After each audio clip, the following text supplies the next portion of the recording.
அந்த 2 வருஷம் முடிஞ்ச பிறகு கடைசியில் பணிப்பெண்களுக்கும் வர முடியாதா? அஸ்ஸலாமு அலைக்கும் வரஹ்மத்துல்லாஹி வபரகாத்துஹு. அன்பார்ந்த அனைத்து உறவுகளுக்கும் இனிய இரவு வணக்கம். மீண்டும் ஒரு மிக முக்கியமான தகவலோடு இணைந்திருக்கிறோம். அன்பார்ந்த உறவுகளை, இப்போ ரீசெண்டாக பார்த்தீங்கன்னா நிறைய பேர் என்கிட்ட கேட்கக்கூடிய கேள்வி என்னென்னா, இந்த 2 வருஷம் முடிஞ்ச பிறகு கடைசியில் பணிப்பெண்களுக்கும் வர முடியாதா அப்படின்ற ஒரு கேள்வி. அதற்கான மெயினான காரணம் என்னென்னா, நிறைய வீடுகளில் ஸ்பான்சர்ஸ், அதாவது கஃபீல், இதுக்கு பிறகு நீ இந்த வீட்டுக்கு வரலன்னா நான் வர விட மாட்டேன், வேறு எங்கேயுமே உன்னை குவைத்துக்கு வர விடாமல் கேன்சல் பண்ணி தான் அனுப்புவேன், பிளாக் பண்ணி அனுப்புவேன், பேன் பண்ணி அனுப்புவேன் அப்படின்ற மாதிரி ஒரு சில முதலாளிகள் பயமுறுத்துறது. இதில் முக்கியமாக நிறைய பேர் இந்த கேள்வியை என்கிட்ட கேட்டிருந்தீங்க.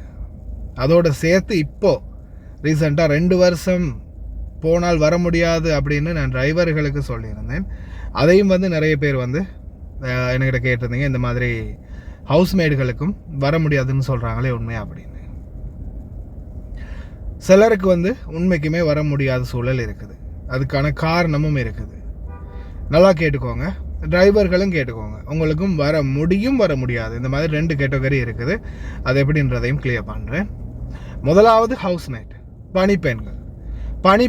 நீங்கள் உங்களுடைய எக்காமா, அதாவது உங்களுடைய சிவில் ஐடி அல்லது உங்களுடைய வீசா கேன்சல் பண்ணிவிட்டு இந்த நாட்டில் இருந்து நார்மலாக நீங்கள் கஃபீல் 2 வருஷம் முடிச்சதுக்கு பிறகு அவங்கள போய் டிக்கெட் போட்டு உங்களை கேன்சல் பண்ணி அனுப்புகிறாங்க அப்படின்ற பட்சத்தில் உங்களுக்கு எந்த ஒரு பிரச்சனையும் இல்லை.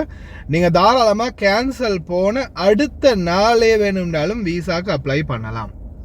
நீங்கள் கேன்சல் போன அடுத்த நாளே உங்களுக்கு வீசா அப்ளை பண்ணலாம், எந்த பிரச்சனையுமே இருக்காது. ஆனால் சில நேரங்களில் பார்த்தீங்கன்னா உங்களுடைய கஃபீலுக்கு உங்களை திருப்பி எடுக்கணும் அப்படின்ற எண்ணம், ஆனால் நீங்கள் வரமாட்டேன்னு சொல்கிறீங்க. அப்படி இருக்கிறதால இவங்க என்ன செய்கிறாங்கன்னா, நீங்கள் போகிறதுக்கு முன்னாடியே அவங்க டிக்கெட்டை போட்டுருவாங்க உங்களுக்கு. சரி, 2 வருஷம் கழித்து நீங்கள் போகிற மாதிரி டிக்கெட் போட்டுருவாங்க. ஆனால் போகிறதுக்கு முன்னாடி என்ன செய்வாங்கன்னா, எக்காமா அடிச்சிருவாங்க. உங்களுக்கு எக்காமாவை திருப்பி ரினுவல் பண்ணிவிட்டு அனுப்புவாங்க, கேன்சல் பண்ணி அனுப்ப மாட்டாங்க. அப்படி கேன்சல் பண்ணாமல் அனுப்பினா நீங்கள் நாட்டுக்கு போய்த்துட்டு நீங்கள் புதிய வீசாவுக்கு அப்ளை பண்ணும்போது பார்த்தீங்கன்னா இங்கே எக்காமா உங்களுக்கு ஆல்ரெடி அவைலபிளில் இருக்குது, வேலிட்டில் இருக்குது அப்படின்றது சொல்லும் சிஸ்டம். அப்படி சொன்னால் உங்களுக்கு அவங்க சிஸ்டமில் இங்கே சிஸ்டமில் எக்காமா இருந்துச்சுன்னா உங்களுக்கு வர முடியாது. அவங்க எத்தனை வருஷத்துக்கு அடிச்சிருக்காங்களோ அந்த எக்காமா ஒருவேளை நீங்கள் போய் 6 மாதத்தில் வரலன்னா காதிம் வீசாக்கு 4 மாதம், ஆனாலும் வீசா கேன்சல் ஆகிறது 6 மாதத்தில் தான். கஃபீலா நினச்சா 3 மாதத்தில் கேன்சல் பண்ணலாம். ஒருவேளை ஸ்பான்சர் நினைக்காத பட்சத்தில் 6 மாதம் கழித்து கேன்சல் ஆகும் ஆட்டோமேட்டிக்காக. ஆனால் அதுலேயும் ஒரு சிக்கல் இருக்குது. என்னென்னு பார்த்தீங்கன்னா, சில நேரங்களில் ஸ்பான்சர் கேன்சல் பண்ணாத பட்சத்தில் 6 மாதத்தில் கேன்சல் ஆக வேண்டியது சில நேரங்களில் ஆட்டோமேட்டிக்காகவே சிஸ்டமில் கேன்சல் ஆகாது. கஃபீலே போய் ரிக்வஸ்ட் பண்ணினா மட்டும்தான் கேன்சல் ஆகும். சில நேரங்களில் கேன்சல் ஆக இருக்கிறதையும் சில கஃபீல் என்ன செய்வாங்கன்னா, இப்போ குவைத்தில் இது 2 பக்கமும் கேட்டுக்கோங்க, இருசாராருக்கும் பொருந்தும். ஒருவேளை லீவில் போயிட்டு இன்னும் கொஞ்சம் காலம் அதிகமாக இருக்கணும், கஃபீல் ஒத்துக்குவார். என்ன செஞ்சால் அந்த லீவை எடுக்கலாம். எனக்கு 6 மாதம் போதும், இன்னொரு 7 மாதம் 8 மாதம் சரி நான் லீவில் இருக்கணும், எக்காமா இன்னொரு 2-3 வருஷத்துக்கு எனக்கு இருக்குது. ஆனால் 4 மாதம் தான் நம்ம காதிம் வீசாவில் இருக்கலாம், 3 மாதம் 25 நாள் நாட்டுக்குள்ளே இருக்கலாம். அதை தாண்டினா நம்மளுக்கு வர முடியாத சூழல் இருக்குது அப்படின்றது தான் இப்போதே சட்டம். 4 மாதம் ஷூன் வீசாக்கு 6 மாதம், காதிம் வீசாக்கு 4 மாதம் தான் எங்களுடைய இஜாசா, அதாவது எங்களுடைய லீவுக்கான கால வரையறை. அப்போ அப்படி இருக்கும்போது அப்போ நம்மளுக்கு ஒரு 8 மாதம் லீவ் எடுக்கணும்னா எப்படி எடுக்கிறது அப்படின்றதுக்கும் அந்த கேள்விக்கும் அதே உங்களுக்கு இப்போ நீங்கள் கஃபீல் 6 மாதத்தில் ஒட்டோவா கேன்சல் ஆக வேண்டியது கஃபீல் என்ன செய்வாங்கன்னா, கஃபீலால் முடியும் சஹல் அப்ளிகேஷனில் போயிட்டு public authority for civil information பதாக மதனியாக்கு இன்ஃபார்ம் பண்ணுவாங்க. இந்த மாதிரி என்னுடைய தொழிலாளர் நாட்டுக்கு போயிருக்காங்க, அவங்களுக்கு இத்தனை மாத காலம் லீவு வேணும், 6 மாதம் 8 மாதம் 1 வருடம், இந்த மாதிரி அவங்க குவைத்துக்கு வெளியில் இருப்பாங்க, அவங்களுக்குரிய அக்காமா கேன்சல் ஆகக்கூடாது அப்படின்ற ரெக்வஸ்ட்டை அவங்க உள்ளே வச்சுருவாங்க. சிஸ்டமில் செயல் மூலமாக வைக்கலாம். சரியா? லீவு எக்ஸ்ட்ராவாக எடுக்கணும்னு நினைக்கிறவங்களும் இதை கஃபீல்கிட்ட சொல்லி நீங்கள் செயல்படுத்தி கொள்ளலாம். அதே போல் சில கஃபீல் உங்களை வர விடக்கூடாது அப்படின்ற நல்ல நோக்கத்தில் இருக்காங்க இல்லையா, அவங்க என்ன பண்ணுவாங்கன்னா இந்த மாதிரி லீவையும் உங்களுக்கு எக்ஸ்டெண்ட் பண்ணி விட்டுருவாங்க. அப்படி செய்யும் போது என்ன ஆகும்னா உங்களுக்கு குவைத்துக்குள்ள அந்த லீவு வரையறையையும் சேர்த்து கிட்டத்தட்ட 1 வருஷத்துக்கு வர முடியாமல் போகும். அந்த 1 வருஷம் முடிஞ்ச பிறகு உங்களுடைய அக்காமா இன்னும் 1 வருடத்துக்கு இருக்குன்னா அந்த அக்காமா கேன்சல் ஆகும் வரைக்கும் இருக்க வரும். அப்போ அதுக்கு பிறகு மறுபடியும் கஃபீலுக்கு ரினியூவல் பண்ணிட்டா அப்படின்ற பயன் தேவையில்ல.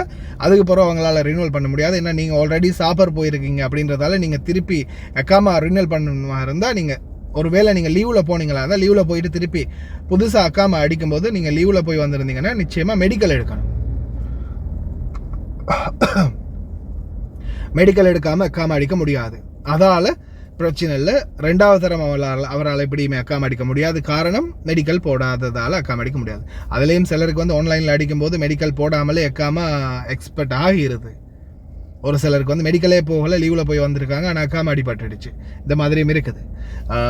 சிலருக்கு தான் அது ரேண்டமாக வாரது தான், எல்லாருக்குமே வராது. 100% உசாரத் தாக்கலியாவில் மினிஸ்டர் ஆஃப் இன்டீரியரில் போய் நாங்கள் இது செய்ய போகும்போது உடனே அவங்க சொல்லுவாங்க மெடிக்கல் போடணும் அப்படின்னு. மெடிக்கல் போட்ட பிறகு தான் திருப்பி அக்காமா ரினியூவல் பண்ண முடியும். அதனால் ஸ்பான்சர்ஸ் இந்த மாதிரி ஏதாவது உள்டாலக்கடி வேலை பார்த்து உங்களை வரவிடாமல் பண்ணினாலே தவிர பணிப்பெண்களுக்கு 2 வருடம் கழித்து நீங்கள் சும்மா நார்மலாகவே கஃபீல் எல்லாம் செஞ்சு கேன்சல் பண்ணி உங்களை அனுப்புகிறாங்கன்னா தாராளமாக குவைத்துக்கு திருப்பி வரலாம். எந்த பிரச்சனையும் இல்லை. நான் சொன்ன கேட்டகரி மட்டும்தான் பிரச்சனை வரும். மற்றும்படி எந்த பிரச்சனையும் இல்லை, தாராளமாக வரலாம்.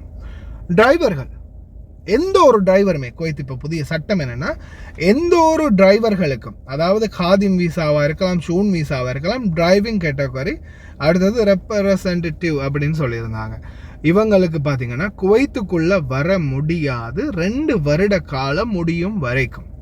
இங்கேருந்து கேன்சலில் போய் 2 வருட காலம் முடியும் வரைக்கும் மறுபடியும் திருப்பி ரிட்டர்ன் குவைத்துக்குள்ளே வர முடியாது. அதுதான் இவங்களுடைய ஆர்டிக்கல். ஆமாம், நேற்று நான் உங்களுக்கு செய்தியில் காட்டியிருப்பேன்னு நினைக்கிறேன். இந்த ஆர்டிக்கல் அதுதான் அவங்க போட்டது 2 வருடத்துக்கு டிரைவர்ஸ் போனால் குவைத்துக்குள்ளே வர முடியாது அப்படின்னு.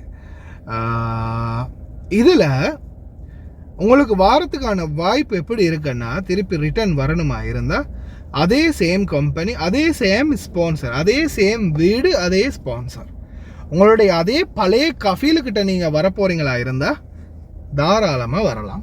கஃபீல், பழைய கஃபீல் போய் என்னுடைய டிரைவர் கேன்சலில் போயிட்டு அவனை திருப்பி நான் எடுக்க போகிறேன் அப்படின்னு ரிக்வஸ்ட் வச்சா உசாரத்து தாஹலியா, அதாவது உள்துறை அமைச்சகம் அப்ரூவல் வழங்குவாங்க. ஏன்னா ஸ்பான்சர் நஃப்சல் கஃபீல், நஃப்ச கஃபீல் எக்தர் ஈஜி, தானி கஃபீல் மா எக்தர் ஈஜி.